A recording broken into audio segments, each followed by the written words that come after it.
నీకేమీ లేదని ఏమీ తెలియదని అన్నారా, నిన్ను అవమానపరిచారా?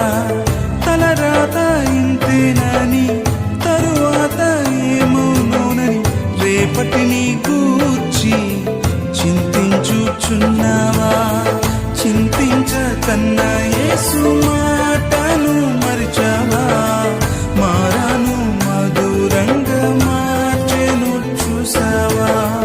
చింతించకన్నా యేసు మాటను మరిచావా?